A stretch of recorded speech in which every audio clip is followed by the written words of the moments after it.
This is the 12th and final installment in this picture story to help you practice English stress and intonation. If you haven't already listened to previous videos, pictures A through K, I would suggest you do that before starting this exercise.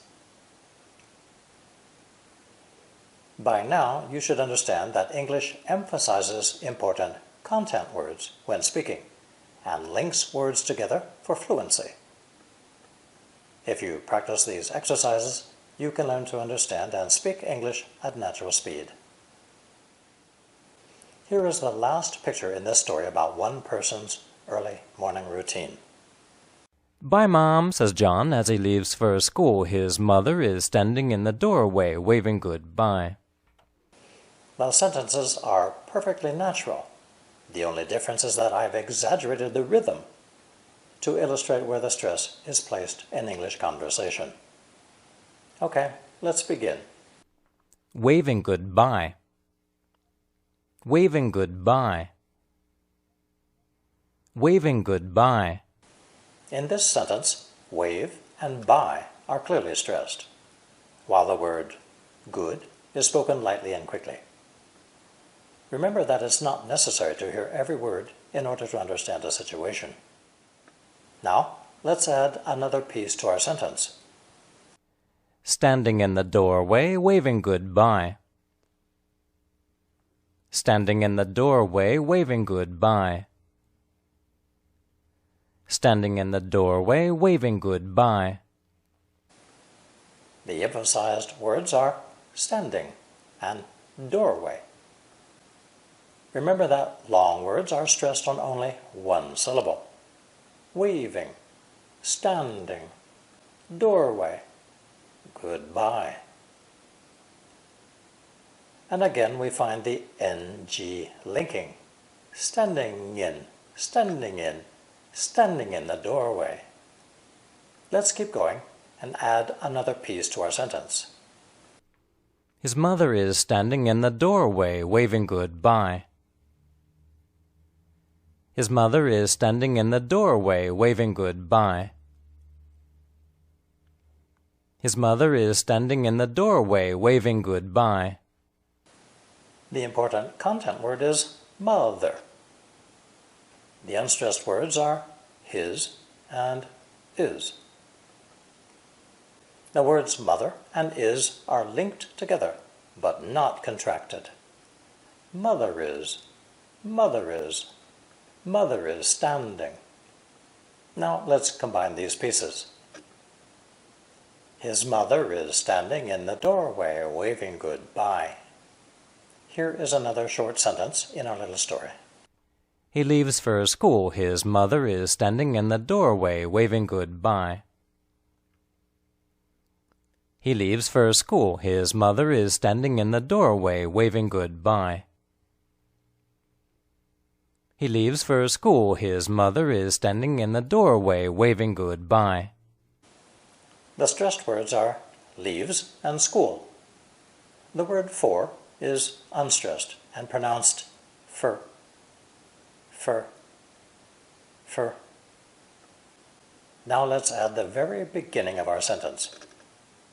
"Bye, Mom," says John as he leaves for school. His mother is standing in the doorway, waving goodbye. "Bye, Mom," says John as he leaves for school. His mother is standing in the doorway, waving goodbye. "Bye, Mom," says John as he leaves for school. His mother is standing in the doorway, waving goodbye. The stressed words are bye, mom, and John. The unstressed words are says, as, and he. The words linked together sound like this. John as he, John as he, John as he leaves. The N of John links to the A of as, and you will recall that the pronoun he usually does not have an H sound. Now, listen and practice our story without breaking the rhythm. Repeating the sentences over and over again will improve your understanding of English spoken at normal speed. Bye, Mom, says John as he leaves for school. His mother is standing in the doorway, waving goodbye. There are 10 stressed and 13 unstressed words or syllables in these two sentences. This means that a native speaker only needs to catch less than half the words in a conversation to understand the situation. This is why students should practice exercises like this one to learn which words in a sentence are important and which are not.